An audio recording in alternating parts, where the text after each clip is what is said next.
In this video, I'm going to try and capture what the wood fuzzies look like when you've stripped wood with a wet stripper, so a paint and varnish stripper.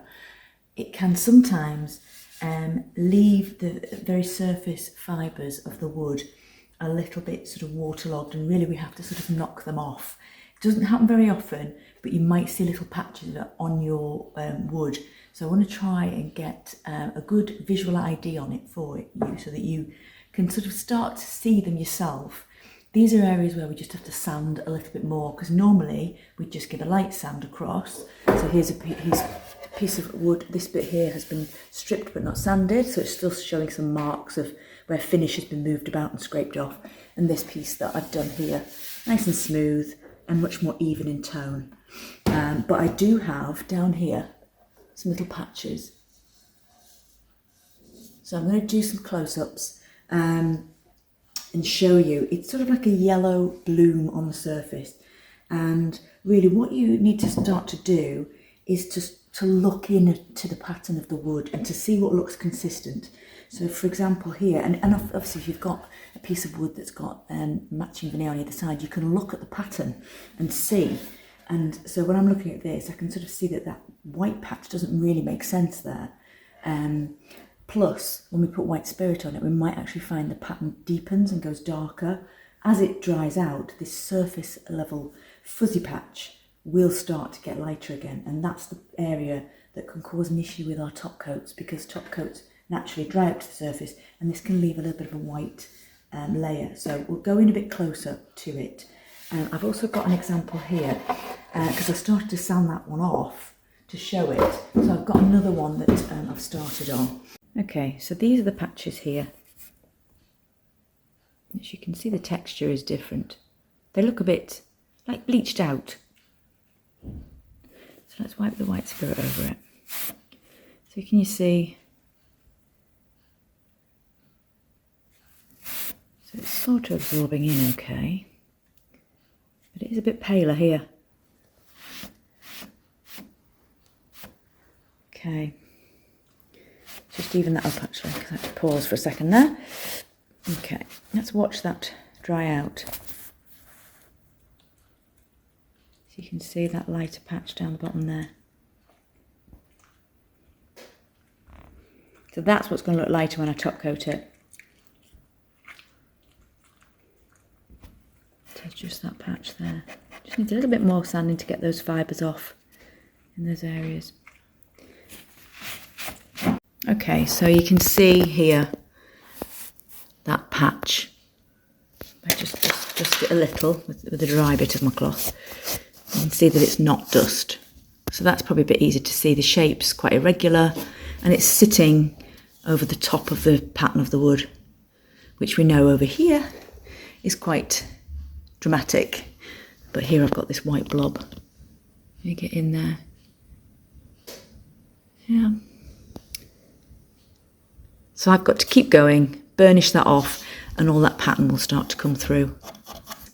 Have a look for it, put your white spirit on, and if you're not quite sure, sand a little more. Don't forget you're using 180 grit and you're hand sanding to do this. And so you're unlikely to go through the veneer, but you do need to get through this to give yourself the best exposure of the wood.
Back over on this side, you can see that's very bit there, it's just starting to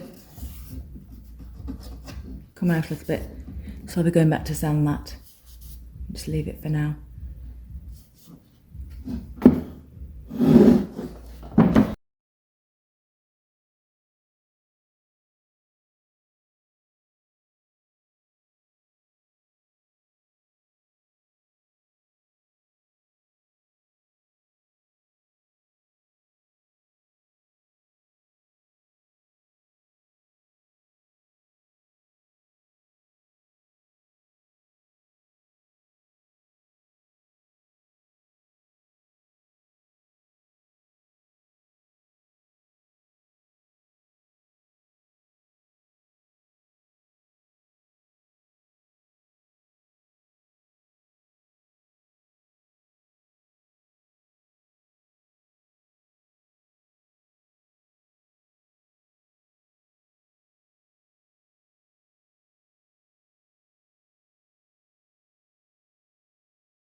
Back over on this side, you can see that's very bit there, it's just starting to come out a little bit. So I'll be going back to sand that. Just leave it for now.